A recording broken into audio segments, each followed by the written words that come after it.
नमस्कार दोस्तों, target with SDM में आप सभी का स्वागत है। अभी हम लोग का लगातार करंट अफेयर्स का सीरीज चल रहा है, तो उसमें आज का सीरीज में पहला प्रश्न है, केंद्रीय एमएसएमई मंत्री नितिन गडकरी ने अगरबत्ती उत्पादन में भारत को आत्मनिर्भर बनाने के लिए, किसके उत्पादन में, तो अगरबत्ती उत्पादन भारत को आत्मनिर्भर बनाने के लिए अद्वितीय रोजगार सृजन कार्यक्रम खादी अगरबत्ती आत्मनिर्भर मिशन को मंजूरी प्रदान की है। यह मिशन किसके द्वारा प्रस्तावित है? प्रश्न यह पूछ रहा है कि जो केंद्रीय मंत्री नितिन गडकरी के द्वारा जो अगरबत्ती उत्पादन के लिए भारत में एक आत्मनिर्भर योजना के तहत एक कार्यक्रम चलाएगा, वह कार्यक्रम किसके अंतर्गत प्रस्तावित है? तो पहला ऑप्शन है नीति आयोग। नीति आयोग की स्थापना जब भी पूछे आपसे, तो नीति आयोग की स्थापना 1 जनवरी 2015 को किया गया। किसके स्थान पर जब पूछे, तो नीति आयोग की स्थापना योजना आयोग के स्थान पर किया गया।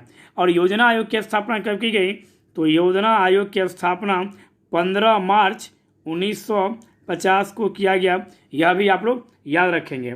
सेकेंड ऑप्शन है वित्त मंत्रालय। पहला ऑप्शन नहीं होगा, सेकेंड ऑप्शन है वित्त मंत्रालय।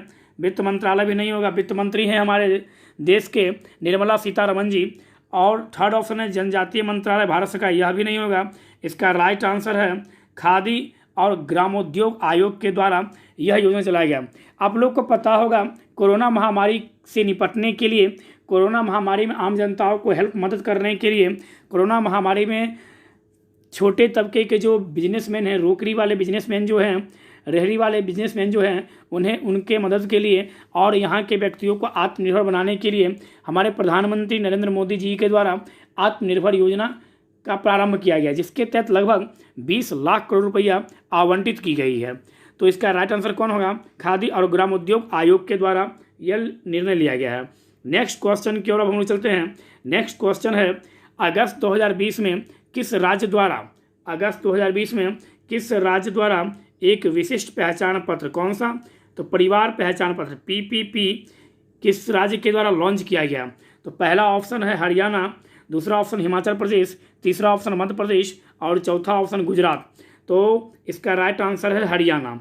तो हरियाणा से समझ लीजिए थोड़ी सी बातों को। हरियाणा के मुख्यमंत्री हैं मनोहर लाल खट्टर। हरियाणा के मुख्यमंत्री कौन हैं? तो मनोहर लाल खट्टर। हरियाणा के राज्यपाल कौन हैं? तो हरियाणा के राज्यपाल हैं सत्यदेव नारायण। हरियाणा के राज्यपाल हैं, यह भी हम लोग याद रख सकते हैं। हरियाणा सरकार के द्वारा ही जल ही जीवन है योजना चालू किया गया है। और हरियाणा के द्वारा ही, मतलब क्या, हरियाणा सरकार के द्वारा ही गोवर्धन योजना किस राज्य के द्वारा? तो हरियाणा राज्य के द्वारा। और मुख्यमंत्री परिवार समृद्धि कल्याण योजना भी हरियाणा सरकार के द्वारा ही चलाया गया है। और हरियाणा राज्य का जो निर्माण है या गठन जो है वह कब हुआ था जब पूछे आपसे, तो 1 नवंबर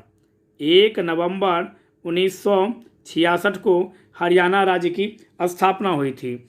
नेक्स्ट आपसे जब पूछा जाए सुल्तानपुर झील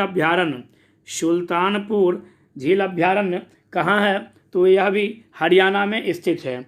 और जब हरियाणा से आपसे थोड़ा सा और प्रश्न पूछा जाए, तो हरियाणा से आप लोग बता सकते हैं इंदिरा गांधी नहर परियोजना हरियाणा, राजस्थान और पंजाब से संबंधित है। कौन सा नहर परियोजना? तो इंदिरा गांधी नहर परियोजना। इंदिरा गांधी नहर परियोजना किस नदी पर है जब पूछा जाए, तो इंदिरा गांधी नहर परियोजना सतलज नदी पर स्थित है। तो यह भी आप लोग बता सकते हैं। सेकेंड ऑप्शन है आपका हिमाचल प्रदेश। सेकेंड ऑप्शन क्या है? तो सेकेंड ऑप्शन है आपका हिमाचल प्रदेश। तो हिमाचल प्रदेश से संबंधित आप लोग बता सकते हैं मुख्यमंत्री शहरी रोजगार गारंटी योजना। मुख्यमंत्री शहरी रोजगार गारंटी योजना हिमाचल प्रदेश में चलाया जा रहा है। और हिमाचल प्रदेश सरकार के द्वारा ही पंचवटी योजना किस राज्य के द्वारा चलाया जा रहा है? तो पंचवटी योजना भी हिमाचल प्रदेश राज्य के द्वारा ही चलाया जा रहा है। हिमाचल प्रदेश से संबंधित जब पूछे राष्ट्रीय उद्यान, तो आप लोग बता सकते हैं रोहिला राष्ट्रीय उद्यान। रोहिला राष्ट्रीय उद्यान किस राज्य से संबंधित है? तो रोहिला राष्ट्रीय उद्यान जो है वह हिमाचल प्रदेश में स्थित है। यह भी आप लोग बता सकते हैं। हिमाचल प्रदेश के राज्यपाल कौन हैं? तो हिमाचल प्रदेश के राज्यपाल के बारे में जब पूछे, तो हिमाचल प्रदेश के राज्यपाल हैं बंडारू दत्तात्रेय। बंडारू दत्तात्रेय, बंडारू दत्तात्रेय। और यहाँ के मुख्यमंत्री हैं जयराम ठाकुर। और हिमाचल प्रदेश चर्चा में क्यों है, तो आप लोगों को पता होगा हिमाचल प्रदेश का चर्चा में रहने का कारण है अभी हाल ही में कंगना रनावत जी जो चर्चा का विषय बने हुए हैं, उनका जन्मस्थली जो है वह हिमाचल प्रदेश ही है। यह भी हम लोग याद रख सकते हैं हिमाचल प्रदेश से। और वहाँ के मुख्यमंत्री कौन हैं, तो जयराम ठाकुर हिमाचल प्रदेश के मुख्यमंत्री हैं। कसौली एक पर्वतीय नगर है भारत में, कसौली वह कहाँ है, तो कसौली पर्वतीय नगर भी हिमाचल प्रदेश में है, यह भी याद रखेंगे। मनाली पर्वतीय नगर, मनाली पर्वतीय नगर भी हिमाचल प्रदेश में है, यह भी याद रखेंगे हम लोग। सोलन पर्वतीय नगर भी, कौन सा, सोलन पर्वतीय नगर भी हिमाचल प्रदेश में है। और धर्मशाला पर्वतीय नगर भी हिमाचल प्रदेश में है। और कुल्लू घाटी जो बहुत ही महत्वपूर्ण है और बहुत नाम भी सुने होइएगा, कुल्लू घाटी, मनाली और कुल्लू घाटी यह भी हिमाचल प्रदेश में ही स्थित है। तो यह सब क्या है, तो पर्वतीय नगर है। और मंडी पर्वतीय नगर भी कहाँ है, तो मंडी पर्वतीय नगर भी हिमाचल प्रदेश में स्थित है। तो हिमाचल प्रदेश से संबंधित हम लोग कुछ बात समझ लिए हैं। हिमाचल प्रदेश से संबंधित जब पूछा जाए तो आप बता सकते हैं ब्यास परियोजना जो है, कौन सा परियोजना, तो ब्यास परियोजना जो ब्यास नदी पर स्थित है, इसका भी संबंध हिमाचल प्रदेश से है, यह भी हम लोग बता सकते हैं। नेक्स्ट यहाँ पर ऑप्शन दिया हुआ है मध्य प्रदेश। नेक्स्ट ऑप्शन क्या है यहाँ पर, तो मध्य प्रदेश के मुख्यमंत्री कौन हैं, तो सबसे पहली बात तो मध्य प्रदेश के मुख्यमंत्री हैं शिवराज सिंह चौहान। और मध्य प्रदेश के राज्यपाल कौन हैं, तो अतिरिक्त प्रभार दिया गया है आनंदीबेन पटेल जी को। वही आनंदीबेन पटेल जी जो यूपी के राज्यपाल, मतलब कि उत्तर प्रदेश के जो राज्यपाल हैं, उन्हें ही अतिरिक्त प्रभार दिया गया है। कहाँ का, तो मध्य प्रदेश का।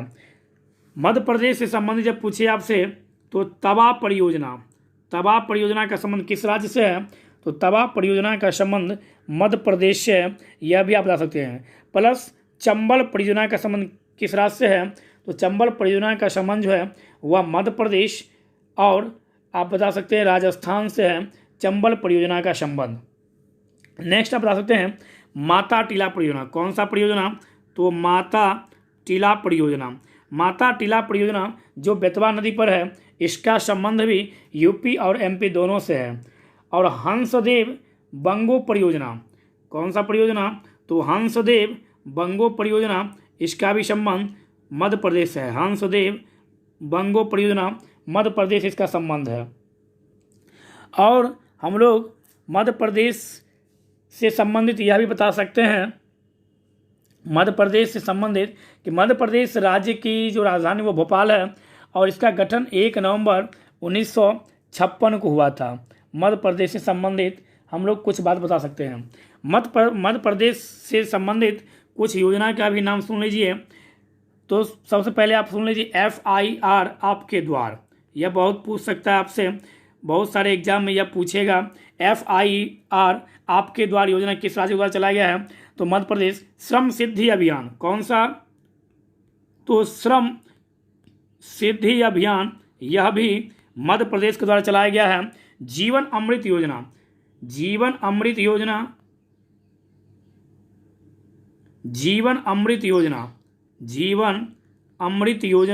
यह भी मध्य प्रदेश के द्वारा चलाया गया है। जय किसान समृद्धि योजना मध्य प्रदेश। वंधन योजना मध्य प्रदेश। मुख्यमंत्री मदद योजना मध्य प्रदेश। CM मदद योजना मध्य प्रदेश। मुख्यमंत्री जन कल्याण योजना मध्य प्रदेश। इंदिरा गृह ज्योति योजना कौन सा, तो इंदिरा गृह ज्योति योजना मध्य प्रदेश। तो मध्य प्रदेश सरकार के द्वारा कुछ यह जो है यह प्रमुख योजना है जिसकी शुरुआत 2019-20 के दरमियान किया गया। मध्य प्रदेश से संबंधित आप लोग याद रखिएगा बांधवगढ़ राष्ट्रीय उद्यान कहाँ है, तो बांधवगढ़ राष्ट्रीय उद्यान मध्य प्रदेश में है। बांधवगढ़ राष्ट्रीय उद्यान कहाँ है, तो यह मध्य प्रदेश में बांधवगढ़। कान्हा किसली राष्ट्रीय उद्यान कहाँ है, तो वह भी मध्य प्रदेश में है। कान्हा कान्हा किसली राष्ट्रीय उद्यान मध्य प्रदेश, और पंचमढ़ी अभ्यारण्य यह भी मध्य प्रदेश में है। और आप लोग को पता ही होगा, भारतीय वन स्थिति रिपोर्ट 2019 के तहत सर्वाधिक वन जो है भारत में वो कहाँ है, तो वह है मध्य प्रदेश में। सर्वाधिक वृद्धि जब पूछे कहाँ हुआ है, तो वह हुआ है कर्नाटक में। यह भी आप लोग याद रख सकते हैं। नेक्स्ट ऑप्शन है गुजरात। तो गुजरात के संबंध में आप लोग जानते ही होंगे, गुजरात राज्य की स्थापना 1 मई 1960 ईस्वी को हुआ था, जिसकी राजधानी गांधीनगर है, और इसके मुख्यमंत्री हैं विजय रूपानी। इसके मुख्यमंत्री कौन हैं, तो गुजरात के मुख्यमंत्री हैं विजय रूपानी। और गुजरात के राज्यपाल जब पूछे आपसे, तो गुजरात के राज्यपाल हैं श्री आचार्य देवव्रत। आचार्य देवव्रत यहाँ के राज्यपाल हैं। गुजरात के राज्यपाल कौन हैं, तो आचार्य देवव्रत। यह भी हम लोग याद रखेंगे। गुजरात से हम लोग यह याद रखेंगे, वहली डिक्री योजना। कौन सा योजना, तो वहली डिक्री योजना किसके द्वारा चलाया गया है, तो यह भी गुजरात के द्वारा चलाया गया है। और दूसरा है मुख्यमंत्री किसान सहाय योजना, CM किसान सहाय योजना, यह भी गुजरात सरकार के द्वारा चलाया गया है। यह हम लोग याद रखेंगे। गुजरात से आप लोग रख सकते हैं याद गिर राष्ट्रीय उद्यान। गिर राष्ट्रीय उद्यान कहाँ है, तो गिर राष्ट्रीय उद्यान गुजरात में है। उसके बाद आप लोग याद रख सकते हैं वंसदा राष्ट्रीय उद्यान कहाँ है, तो यह भी गुजरात में ही है। जम्मू गोरा नेशनल पार्क कहाँ है, जम्मू गोरा नेशनल पार्क कहाँ है, तो यह भी गुजरात में स्थित है। और आप लोग को पता है, यह जो गुजरात है यह अपनी सीमा पाकिस्तान के साथ साझा करता है। भारत का जो गुजरात राज्य है, जो सबसे पश्चिमी छोर पर स्थित है, वह अपनी सीमा किसके साथ, तो पाकिस्तान के साथ। इंडिया और पाकिस्तान के बीच विवाद का कारण शर क्रीक जो है वह बना हुआ रहता है। तो इस तरह से सेकेंड क्वेश्चन का आंसर होगा 1। हम लोगों ने चारों ऑप्शन को समझने का प्रयास किया। अब चलते हैं हम लोग नेक्स्ट प्रश्न की ओर। नेक्स्ट प्रश्न बोल रहा है, अगस्त 2020 में स्वदेश दर्शन योजना के तहत किस राज्य में विश्व स्तरीय थैनजोल गोल्फ रिसोर्ट परियोजना का उद्घाटन किया गया। अगस्त 2020 में स्वदेश योजना के तहत जो है वह किस राज्य में थैनजोल गोल्फ रिसोर्ट परियोजना का उद्घाटन किया गया, तो इसका पहला ऑप्शन है त्रिपुरा, दूसरा ऑप्शन है अरुणाचल प्रदेश, तीसरा ऑप्शन है मेघालय, और चौथा ऑप्शन है मिजोरम। तो इसका राइट आंसर होगा मिजोरम। यह आप लोग याद रख सकते हैं। इसका राइट आंसर क्या है, तो इसका राइट आंसर है मिजोरम। तो अब आप लोग मिजोरम से समझ सकते हैं, मिजोरम की राजधानी है आइजोल, और मिजोरम के उपराज्यपाल हैं PS श्रीधरन पिल्लई, और मिजोरम के मुख्यमंत्री हैं जोरमथंगा। मिजोरम के मुख्यमंत्री कौन हैं, तो मिजोरम के मुख्यमंत्री हैं जोरमथंगा। और मिजोरम के राज्यपाल कौन हैं, तो PS श्रीधरन पिल्लई। यह हम लोग याद रखेंगे मिजोरम राज्य से। और जब आपसे पूछा जाए मिजोरम राज्य के द्वारा अभी हाल ही में कुछ 1-2 योजना का नाम बताइए, तो आप बता सकते हैं मिजोरम जो है यह नॉर्थ ईस्ट, मतलब क्या, भारत का उत्तर पूर्वी में जो स्थित राज्य है वह राज्य है मिजोरम।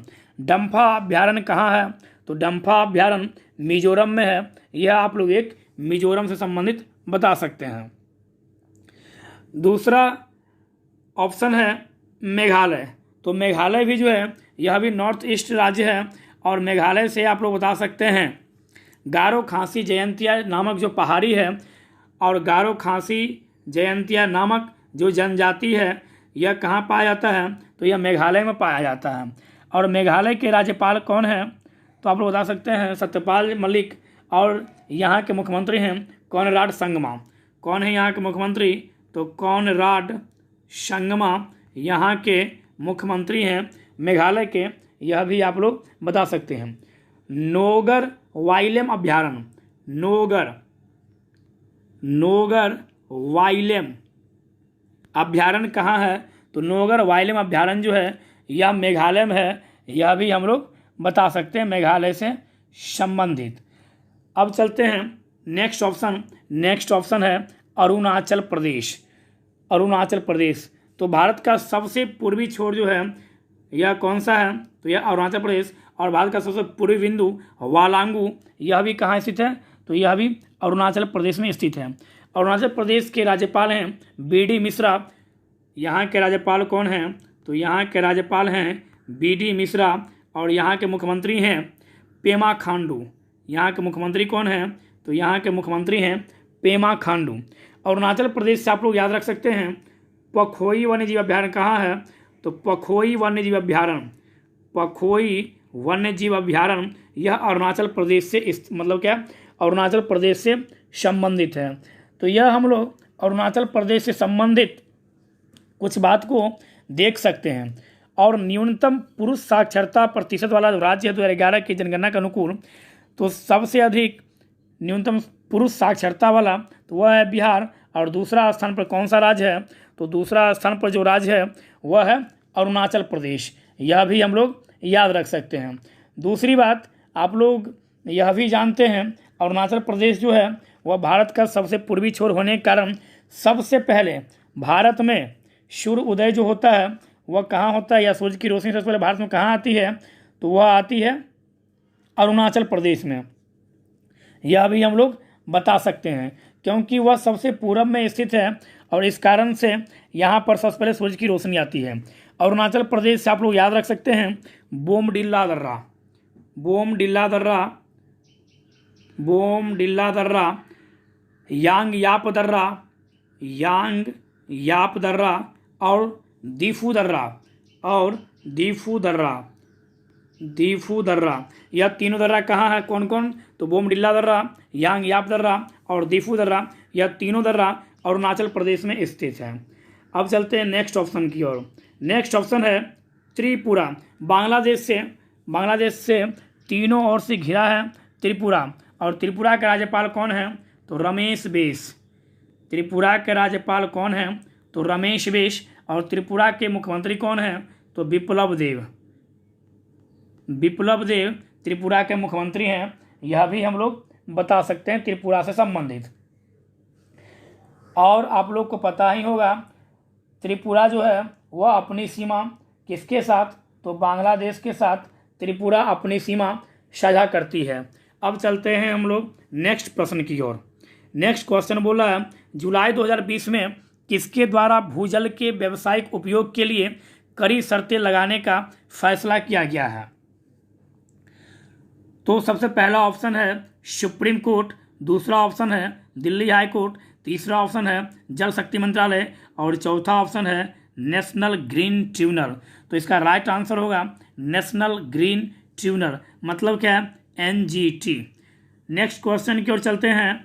नेक्स्ट क्वेश्चन बोल रहा है तेंदुओं के अवैध शिकार पर ट्रैफिक इंडिया के द्वारा किए गए एक ताज़ा अध्ययन के अनुसार 2015 से 19 के बीच किन दो राज्यों में सबसे ज़्यादा अवैध शिकार की घटनाएं दर्ज की गई है। तो ऑप्शन है उत्तर प्रदेश और बिहार, सेकेंड ऑप्शन है उत्तराखंड महाराष्ट्र, थर्ड ऑप्शन है हिमाचल प्रदेश और गुजरात, और फोर्थ ऑप्शन है मध्य प्रदेश और महाराष्ट्र, मध्य प्रदेश और महाराष्ट्र। तो इसका राइट आंसर होगा उत्तराखंड और महाराष्ट्र। तो यहाँ पे दो राज्यों का नाम आया है उत्तराखंड और महाराष्ट्र। तो सबसे पहले हम लोग देख लेते हैं उत्तराखंड के बारे में। तो उत्तराखंड के राज्यपाल हैं बेबी रानी मौर्य। कौन है उत्तराखंड के राज्यपाल, तो बेबी रानी मौर्य, यह उत्तराखंड के राज्यपाल हैं। और जब आपसे पूछिए उत्तराखंड के मुख्यमंत्री कौन हैं, तो उत्तराखंड के मुख्यमंत्री हैं त्रिवेंद्र सिंह रावत।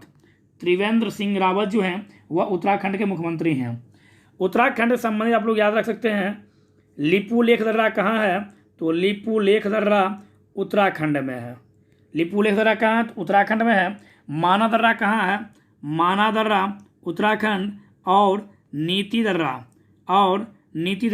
यह भी कहाँ है, तो यह भी है उत्तराखंड में। नीति दर्रा भी कहाँ है, उत्तराखंड में। और माना दर्रा भी कहाँ है, तो माना दर्रा भी है उत्तराखंड में।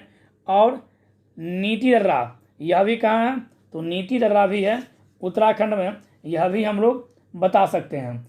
और कार्बेट राष्ट्रीय उद्यान सबसे प्रमुख और कई बार पूछ चुका है, वह कौन सा है? तो कार्बेट राष्ट्रीय उद्यान जो है यह, इसका संबंध कहाँ से? उत्तराखंड से। और मसूरी जो पर्वतीय नगर है, मसूरी पर्वतीय नगर का संबंध कहाँ से है? तो मसूरी पर्वतीय नगर यह भी उत्तराखंड में स्थित है।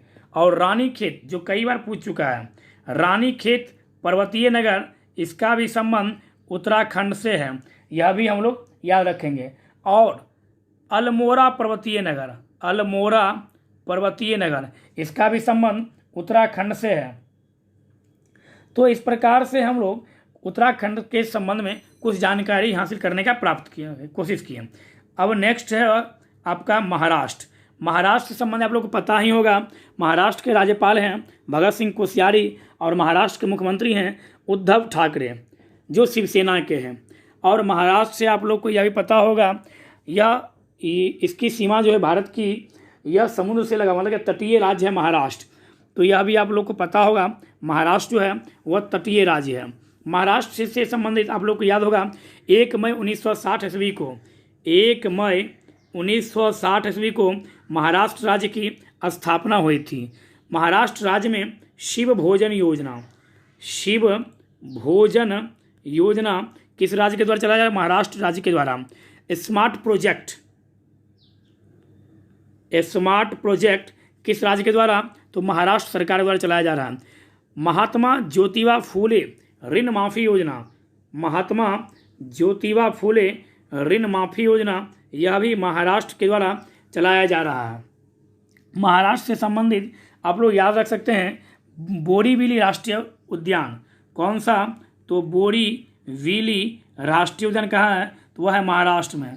दूसरा तंसा राष्ट्रीय उद्यान कहाँ है? तो तंसा राष्ट्रीय उद्यान यह भी है महाराष्ट्र में।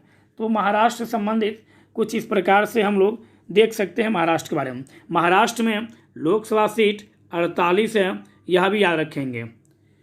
और अभी महाराष्ट्र चर्चा में बना हुआ है लगातार। सुशांत सिंह एसएसआर की मृत्यु के बाद महाराष्ट्र लगातार चर्चा में बना हुआ है, तो इसलिए महाराष्ट्र से संबंधित आप लोग ये याद रखिएगा। दूसरी बात, खंडाला मूवी में भी सुने होइएगा, आदि का खंडाला। तो खंडाला जो है यह पर्वतीय नगर कहाँ है? तो खंडाला पर्वतीय नगर महाराष्ट्र में है। लोनावाला, लोनावाला, लोनावाला यह भी पर्वतीय नगर है जो कहाँ स्थित है? तो लोनावाला पर्वतीय नगर भी महाराष्ट्र में स्थित है। पंचगनी पर्वतीय नगर, पंचगनी पर्वतीय नगर यह भी महाराष्ट्र में स्थित है। लोनार झील कहाँ है? तो यह भी याद रखिएगा, लोनार झील जो है यह भी महाराष्ट्र में स्थित है। गिरना परियोजना कहाँ स्थित है? तो गिरना परियोजना गिरना नदी पर, कौन सा परियोजना? तो गिरना परियोजना गिरना नदी पर जो महाराष्ट्र में स्थित है। पूर्णा परियोजना पूर्णा नदी पर, कौन सा? तो पूर्णा परियोजना पूर्णा नदी पर, यह भी महाराष्ट्र में स्थित है। और सबसे महत्वपूर्ण जो पूछता है, कई बार पूछ भी चुका है, जायकाबाड़ी परियोजना, जायकाबाड़ी परियोजना वह भी महाराष्ट्र में ही स्थित है। जायकाबाड़ी यह किस नदी पर स्थित है? तो जायकाबाड़ी परियोजना गोदावरी नदी पर स्थित है जो महाराष्ट्र में स्थित है। और एक महत्वपूर्ण भीमा परियोजना, भीमा परियोजना जो पवना नदी पर स्थित है, यह भी महाराष्ट्र में स्थित है। तो यह हम लोग याद रख सकते हैं इससे। अब हम लोग चलते हैं नेक्स्ट प्रश्न की ओर। नेक्स्ट प्रश्न क्या है, अब उसको हम लोग देखते हैं।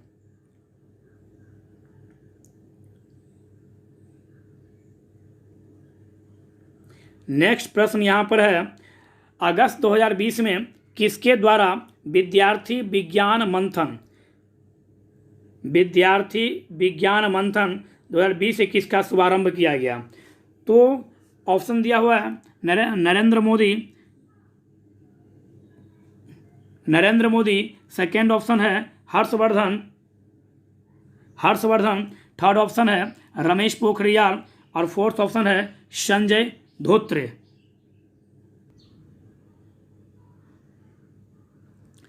तो यहाँ पूछ रहा है कि विद्यार्थी विज्ञान मंथन 2020-21 जो है यह किसके द्वारा शुभारंभ किया गया? तो इसकी शुरुआत जो है डॉक्टर हर्षवर्धन द्वारा किया गया, जो हमारे देश के हेल्थ मिनिस्टर हैं। रमेश पोखरियाल निशंक जी यह हमारे देश के शिक्षा मंत्री हैं, यह भी आप लोग याद रखेंगे। चलते हैं नेक्स्ट प्रश्न की ओर। नेक्स्ट प्रश्न बोल रहा है, विश्व संस्कृत दिवस कब मनाया जाता है? पहला ऑप्शन है 2 अगस्त, दूसरा ऑप्शन है 3 अगस्त, तीसरा ऑप्शन 4 अगस्त और चौथा ऑप्शन 5 अगस्त। तो इसका राइट आंसर होगा 3 अगस्त।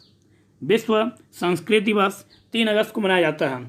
संस्कृत को देववाणी बोला गया, संस्कृत भाषा को, और सबसे सुंदर भाषा भी संस्कृत ही है और सबसे प्राचीन भाषा भी संस्कृत ही है। सभी भाषाओं की जननी भी संस्कृत को बोला जा सकता है, लेकिन अभी वर्तमान दौर में संस्कृत का जो लोप हो रहा है वो आश्चर्य की बात है। इस पर ना ही सरकार ध्यान दे रही है और ना ही समाज के लोग इस पर ध्यान दे रहे हैं। अभी लगभग 25 से 30 हज़ार व्यक्ति ही भारत में संस्कृत शब्द का प्रयोग करते हैं, मतलब कि आम बोलचाल भाषा में संस्कृत का प्रयोग करते हैं। वो भी साउथ इंडिया में ही करते हैं। नॉर्थ इंडिया में तो संस्कृत अब सिर्फ नाम मात्र रह गया है और स्कूलों में भी अब संस्कृत की पढ़ाई भी नहीं होती है। और वर्तमान में देखा जाए तो संस्कृत के शिक्षकों की भी बहुत कमी है। तो संस्कृत को बढ़ावा देने के लिए प्रत्येक वर्ष 3 अगस्त को विश्व संस्कृत दिवस मनाया जाता है। अब हम लोग चलते हैं नेक्स्ट क्वेश्चन की ओर। नेक्स्ट क्वेश्चन क्या बोल रहा है वो देखिए हम।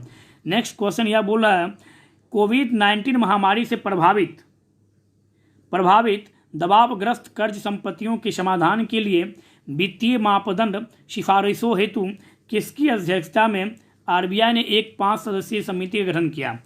क्या बोल रहा है कि कोरोना महामारी के दरमियान जो है कई कर्ज संपत्तियों के समाधान, मतलब कि कर्ज जो संपत्ति जो लगा हुआ है, जो पैसा या जो भी हो, तो उससे निपटने के लिए RBI, reserve bank of India, RBI मतलब क्या, रिजर्व बैंक ऑफ इंडिया, जिसकी स्थापना 1 अप्रैल 1935 ईस्वी को हुई भारत शासन अधिनियम 1935 के तहत, जिसका राष्ट्रीयकरण 1949, जिसके गवर्नर हैं शक्तिकांत दास जी।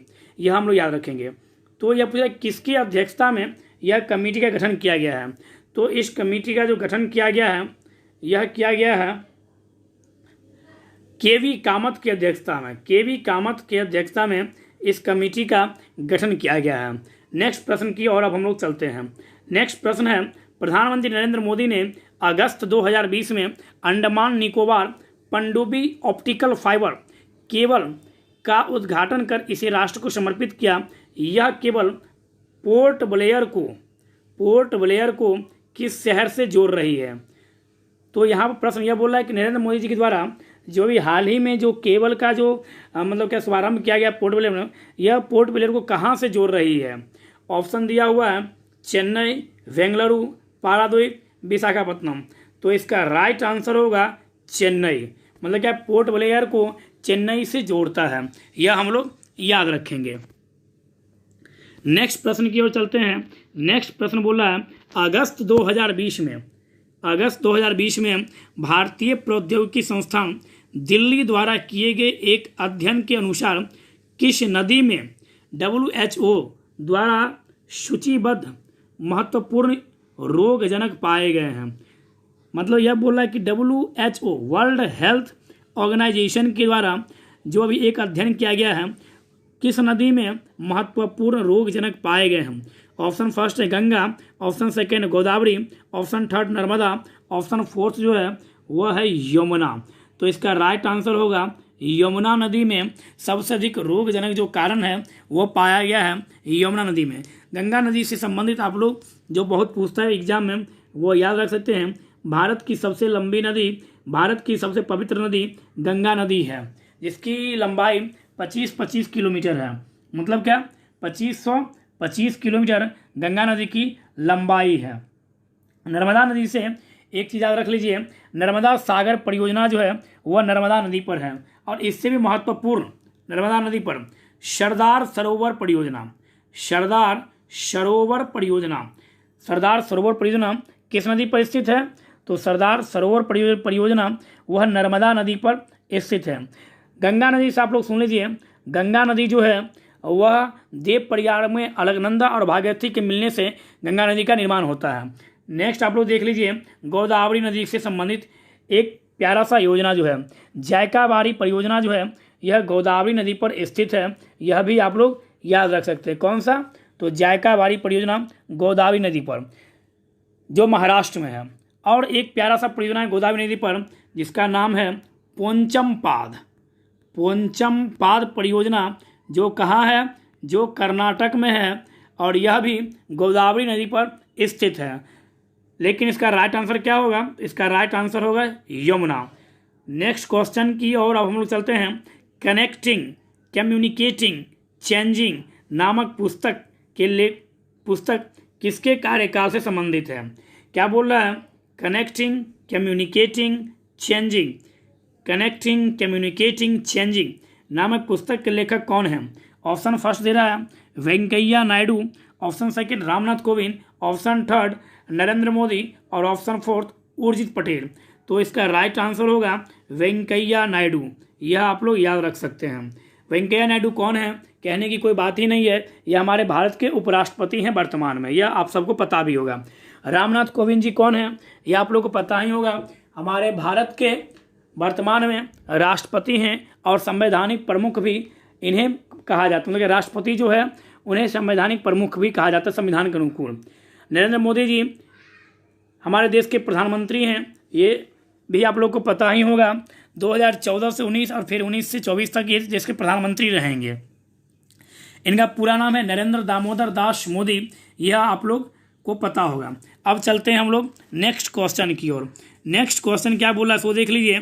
तो नेक्स्ट क्वेश्चन बोल रहा है अगस्त 2020 में भारतीय कृषि अनुसंधान परिषद ICAR का डेटा रिकवरी सेंटर कृषि मेघ लॉन्च किया गया। मतलब कि ICMR के द्वारा जो है कृषि मेघ लॉन्च किया गया है।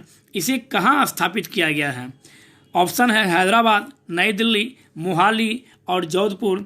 इसका राइट आंसर होगा हैदराबाद। हैदराबाद से संबंधित आप लोग याद रखिएगा हमेशा, हैदराबाद किस नदी के तट पर स्थित है? तो हैदराबाद मूसी नदी के तट पर स्थित है। और तेलंगाना की जो राजधानी है वह हैदराबाद ही बना दी गई है। और तेलंगाना का जो हाई कोर्ट है वह भी हैदराबाद ही है। तो तेलंगाना यहाँ प्रयोग आया रायतू बंधु योजना। कौन सा योजना? तो रायतू बंधु योजना। रायतू बंधु योजना तेलंगाना सरकार द्वारा चलाया जा रहा है। और कालेश्वरम लिफ्ट सिंचाई परियोजना, कालेश्वरम लिफ्ट सिंचाई परियोजना यह भी तेलंगाना सरकार द्वारा चलाया जा रहा है। यह भी आप लोग याद रख सकते हैं। पाखाल वन्यजीव अभ्यारण्य, पाखाल वन्यजीव अभ्यारण्य यह भी तेलंगाना में स्थित है। और कावला वन्यजीव अभ्यारण्य, कावला वन्यजीव अभ्यारण्य यह भी कहाँ? तो यह भी तेलंगाना में स्थित है। तो हम उम्मीद करते हैं कि आप लोगों को जिस तरह से करंट पढ़ाया जा रहा है और इससे संबंधित जो प्रश्न बताया जा रहा है, आप लोगों को विश्वास रखिए आप लोग अपने ऊपर, एग्जाम में यहीं से प्रश्न पूछता है। और आप लोग यदि ऐसे पढ़ते हैं तो करंट के साथ साथ ज्योग्राफी, हिस्ट्री जो भी उससे संबंधित है वो हम लोगों को रिवीजन भी होते चलता है। तो इसलिए आप लोग इसको पढ़िए और तेज़ी से आधा घंटा समय निकाल कर इसको रोज़ दिन अर्ली मॉर्निंग उठिए और अपना टारगेट फिक्स कीजिए कि हमें कुछ करना है और हमें आज क्या करना है यह तय कीजिए। और उस दिन को, उस समय को यूटिलाइज कीजिए और खुद में प्रयोग कीजिए। आप देखिएगा सफलता आपके पास होगी, बशर्ते लगातार अभ्यास होनी चाहिए। धन्यवाद।